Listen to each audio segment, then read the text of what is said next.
यह कहानी है 25वीं सदी की, जब 21वीं सदी के हमारे सपने हकीकत में बदल चुके हैं।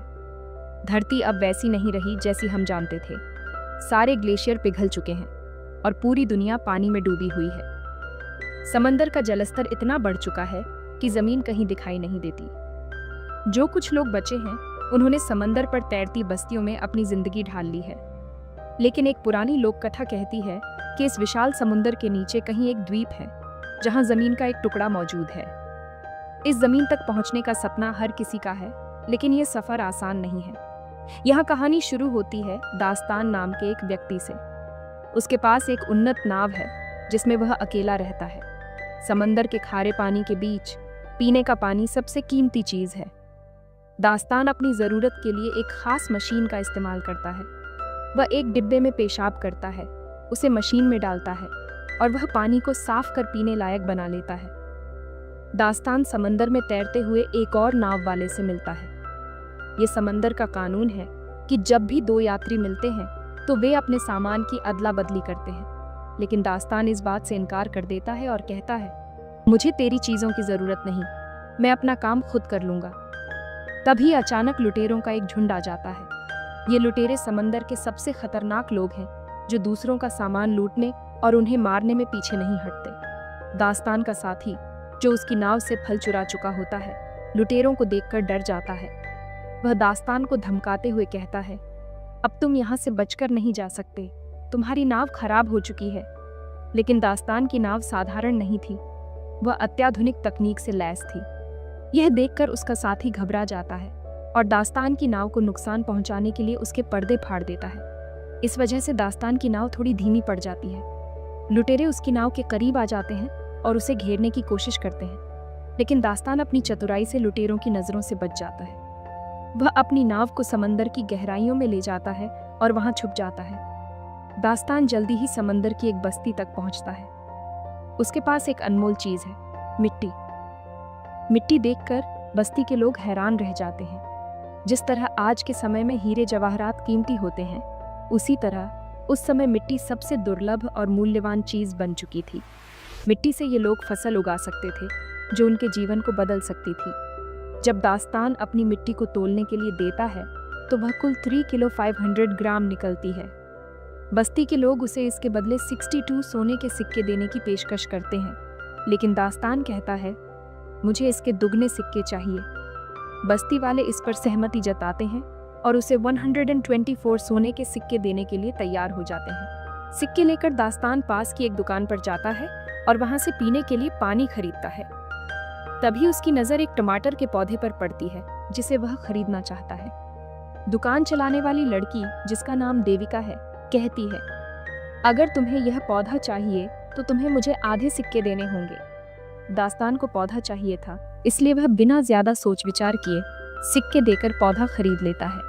देविका के साथ उसकी सहायक अवनी भी थी, जो बस्ती के बगीचे का ख्याल रखती थी। जब दास्तान पौधा लेकर वहां से निकलने लगता है तो बस्ती के कुछ लोग उसे रोक लेते हैं। उनके साथ एक युवती थी।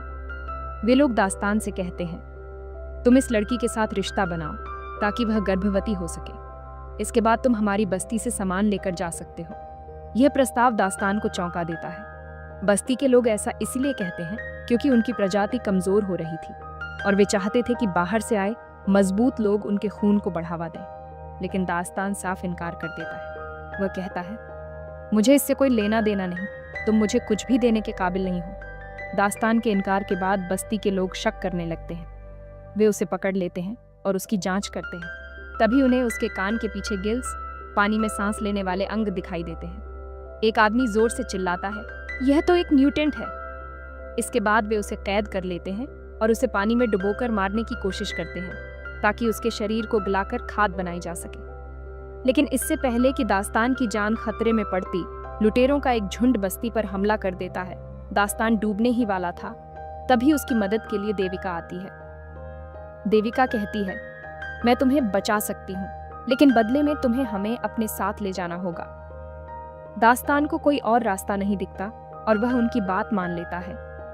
इसके बाद दास्तान, देविका और अवनी मिलकर वहां से भाग जाते हैं। पीछे लुटेरे बस्ती पर हमला कर उसे पूरी तरह तबाह कर देते हैं। लुटेरों का सरदार, जिसका नाम छूमो है, अपने आदमियों से कहता है, मुझे वह टैटू वाली लड़की चाहिए। दरअसल छुमो अवनी के बारे में बात कर रहा होता है।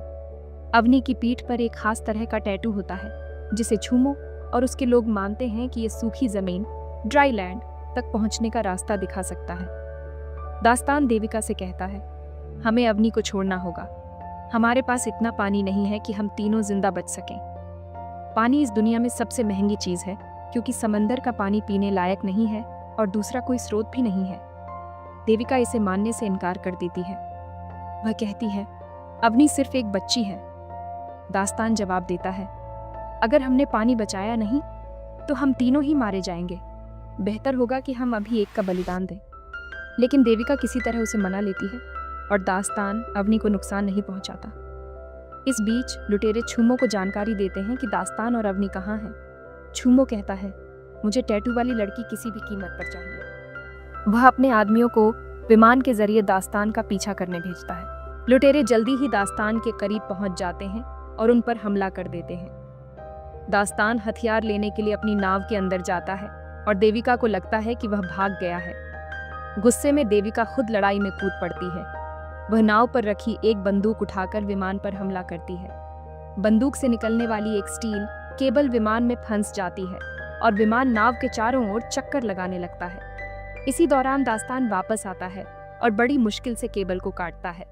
विमान तो चला जाता है लेकिन दास्तान की नाव पूरी तरह से बर्बाद हो जाती है। गुस्से में दास्तान देविका और अवनी के बाल काट देता है और गुस्से में कहता है, आज के बाद इस नाव पर मेरी मर्जी के बिना कुछ मत छूना। इसके बाद वे अपनी यात्रा जारी रखते हैं। कुछ समय बाद उन्हें दूर से एक नाव दिखाई देती है। उस नाव पर एक व्यक्ति खड़ा होता है। देविका कहती है, हमें उससे बात करनी चाहिए, शायद वह हमारी मदद कर सके। देविका कहती है, क्या पता उसके पास कुछ खाने पीने का सामान हो। दास्तान पहले तो बात करने से इनकार करता है लेकिन देविका के कहने पर उस व्यक्ति के पास जाता है। वह व्यक्ति दास्तान को एक अनोखी चीज दिखाता है, कागज। इस दुनिया में जहां सब कुछ पानी से ढका हुआ है, कागज मिलना लगभग असंभव है। वह व्यक्ति कहता है, मैं तुम्हें यह कागज दूंगा लेकिन इसके बदले मुझे देविका चाहिए। दास्तान थोड़ा सोचता है और फिर कहता है, ठीक है, आधे घंटे के लिए देविका तुम्हारी हुई। वह व्यक्ति देविका को तहखाने में ले जाता है और बुरी नीयत से उसके साथ बर्ताव करने की कोशिश करता है। लेकिन इससे पहले कि वह कुछ कर पाए, दास्तान वहां पहुंच जाता है। दास्तान गुस्से में कहता है, हमारी डील कैंसिल हो गई। वह व्यक्ति चाकू निकालकर दास्तान पर हमला करने की कोशिश करता है लेकिन दास्तान उसे रोक देता है और अंततः उसे मार देता है। अब दास्तान को समझ में आता है कि देविका और अवनी भूखी हैं। वह समुद्र में जाता है और एक बड़ी मछली पकड़कर लाता है। तीनों पेट भरकर खाना खाते हैं। धीरे धीरे साथ रहने की वजह से दास्तान और देविका के बीच दोस्ती हो जाती है। दास्तान अवनी को तैरना सिखाने लगता है। जहां शुरुआत में उसे इनके साथ रहना पसंद नहीं था, अब वह इनका हिस्सा बन चुका है। एक दिन दास्तान देखता है कि लुटेरे उनके पास तक पहुंचने की कोशिश कर रहे हैं। दास्तान को शक होता है कि लुटेरे उनका पीछा क्यों कर रहे हैं। देविका बताती है, अवनी की पीठ पर सूखी धरती, ड्राईलैंड का नक्शा है। लुटेरों को वही चाहिए। दास्तान जवाब देता है, यह बेवकूफ़ी है, ऐसी कोई जगह नहीं है। इस पर देविका कहती है, ऐसी जगह है। जब हमने अवनी को पहली बार देखा था तो उसकी टोकरी में मिट्टी थी और वह मिट्टी तुम्हारी मिट्टी से ज़्यादा साफ और सुंदर थी। साथ ही तुम्हारी नाव में जो चीज़ें हैं, जैसे शीशा और संगीत बजाने वाला डिब्बा, वे सब सूखी धरती पर ही मिल सकती हैं। समुद्र की दुनिया में ऐसी चीज़ें संभव नहीं हैं। दास्तान थोड़ा सोचता है और कहता है, चलो मैं तुम्हें दिखाता हूँ सूखी धरती। दास्तान देविका और अवनी को एक डिब्बे में बंद करता है ताकि वे सुरक्षित रहें और उन्हें समुद्र के गहरे तल में लेकर जाता है। वहाँ वे बड़ी बड़ी इमारतें देखते हैं जो कभी लोगों से भरी रहती थीं। अब ये वीरान और सुनसान है। दास्तान कहता है, ये वह दुनिया है जो कभी थी, लोग यहाँ रहते थे, लेकिन अब यह सब खत्म हो चुका है। दास्तान ने देविका को यह सब दिखाया ताकि उसके मन में जो झूठी उम्मीदें थीं वे खत्म हो जाएं। लेकिन जैसे ही वे ऊपर आते हैं, देखते हैं कि लुटेरों ने उनकी नाव पर पूरी तरह कब्जा कर लिया है। लुटेरों का सरदार चूमो गुस्से में पूछता है, अवनी कहाँ है? दरअसल अवनी पहले ही लुटेरों को देखकर नाव में छुप गई थी। देविका उसे छुपते हुए देख लेती है, लेकिन वह कुछ नहीं कहती क्योंकि लुटेरों पर भरोसा करना नामुमकिन था। चूमो कहता है, अगर यह नहीं बताएंगे तो इन दोनों को जान से मार दो। जैसे ही लुटेरे उन्हें मारने का प्रयास करते हैं, अवनी छुपने से बाहर आ जाती है। लुटेरे उसे पकड़ लेते हैं। चूमो आदेश देता है, इन दोनों को खत्म कर दो। लेकिन इससे पहले कि वे हमला करते, दास्तान देविका को लेकर समुद्र में डूब जाता है। चूंकि देविका साधारण इंसान है और दास्तान की तरह म्यूटेंट नहीं, वह पानी में सांस नहीं ले पाती। ऐसे में दास्तान उसे अपने मुंह से सांस देता है और दोनों काफी देर पानी में रहते हैं। जब वे ऊपर आते हैं तो देखते हैं कि लुटेरों ने उनकी नाव को पूरी तरह बर्बाद कर दिया है। लेकिन अब देविका को दास्तान की अच्छाई और इंसानियत दिखने लगी थी। धीरे धीरे दोनों के बीच नज़दीकियां बढ़ने लगती हैं। उसी वक्त दास्तान को अपनी नाव में वह कागज मिलता है जो उसे उस अनजान व्यक्ति ने दिया था। कागज पर आयरलैंड का चित्र बना था, जिसमें हर जगह हरे भरे पेड़ दिख रहे थे। यह देखकर दास्तान समझ जाता है कि अवनी के पेट पर बना नक्शा भी सूखी धरती का ही है। अवनी केवल वही चित्र बनाती है जो उसने अपनी आंखों से देखा हो। लेकिन अब समस्या यह थी कि उनकी नाव खराब हो चुकी थी और आगे बढ़ना नामुमकिन था। कुछ देर बाद एक व्यक्ति आता है जिसके पास उड़ने वाला गुब्बारा बलून था। वह व्यक्ति देविका की बस्ती से था जिसे लुटेरों ने तबाह कर दिया था। वह भागकर यहाँ तक आ पहुंचा था। उस व्यक्ति ने कहा, अच्छा हुआ तुमने अपनी नाव जलाकर धुआं बनाया, उसी की वजह से मैं तुम्हें खोज पाया। वह देविका और दास्तान को अपने बलून पर बैठा लेता है, लेकिन दास्तान का दिल अभी शांत नहीं था। उसने तय किया कि वह अवनी को बचाकर ही रहेगा। वह लुटेरों के जहाज तक पहुंच जाता है। चूमो के सामने खड़ा होकर दास्तान गर्जना करता है, मुझे वह बच्ची चाहिए। चूमो हंसते हुए कहता है, बेटा अब तुम यहाँ से जिंदा वापस नहीं जा पाओगे। दास्तान अपनी मशाल उठाता है और पास में खड़े तेल के टैंक में फेंक देता है। अचानक एक बड़ा धमाका होता है। धमाके में लुटेरे जहाज समेत खत्म हो जाते हैं। दास्तान अवनी को ढूंढने की कोशिश करता है, लेकिन तभी देखता है कि चूमो अवनी को अपने उड़ने वाले जहाज प्लेन में लेकर जा रहा है। दास्तान अपनी समझदारी से प्लेन को एक मजबूत रस्सी से खींचकर क्रैश करवा देता है। इस बीच चूमो का विशाल जहाज डूबने की कगार पर आ जाता है। लेकिन जहाज के डूबने से पहले ही देविका वहां अपने उड़ने वाले गुब्बारे बलून के साथ आ जाती है और दास्तान और अवनी को बचा लेती है। तभी अचानक जहाज पर एक बड़ा धमाका होता है, जिससे ज्यादातर लुटेरे मारे जाते हैं। हालांकि चूमो अभी भी बचा हुआ था। वह अपनी बंदूक निकालकर अवनी पर गोली चलाता है। किस्मत से वह गोली अवनी को नहीं लगती और उसके पास से निकलते हुए वह समुद्र में गिर जाती है। लुटेरे अवनी को पकड़ने के लिए दौड़ते हैं, लेकिन तभी दास्तान ऊंचाई से छलांग लगाता है और अवनी को पकड़कर ऊपर खींच लेता है। उधर 3 लुटेरे जो अवनी को पकड़ने की कोशिश कर रहे थे, आपस में भिड़ जाते हैं और जहाज पर एक और बड़ा धमाका होता है।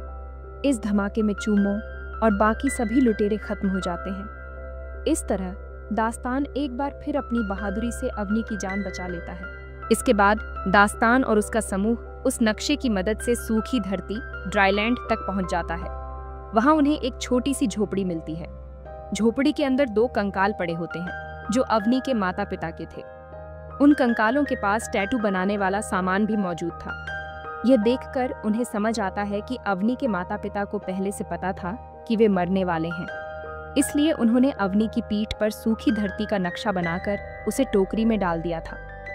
उस टोकरी में उन्होंने वहां की मिट्टी भी रख दी थी, ताकि जो भी अवनी को पाए उसे सूखी धरती का पता चल सके। अवनी उस वक्त बहुत छोटी थी और अगर वह वहां रहती तो शायद जीवित न रह पाती। अवनी के माता पिता का सपना आखिरकार पूरा हो गया, लेकिन इस नई जगह पर दास्तान को बिल्कुल भी अच्छा नहीं लगता, क्योंकि वह इंसान नहीं बल्कि गिल्स, पानी में सांस लेने वाले है। उसकी असली दुनिया समुद्र है। हालांकि देविका और अवनी उसे रोकना चाहती हैं, लेकिन दास्तान यह फैसला करता है कि वह समुद्र में लौट जाएगा। वह अपने असली घर की ओर वापस चला जाता है। यहीं पर यह कहानी खत्म होती है। दोस्तों, अगर आपको हमारी यह कहानी पसंद आई हो तो हमारे चैनल को सब्सक्राइब करना ना भूलें।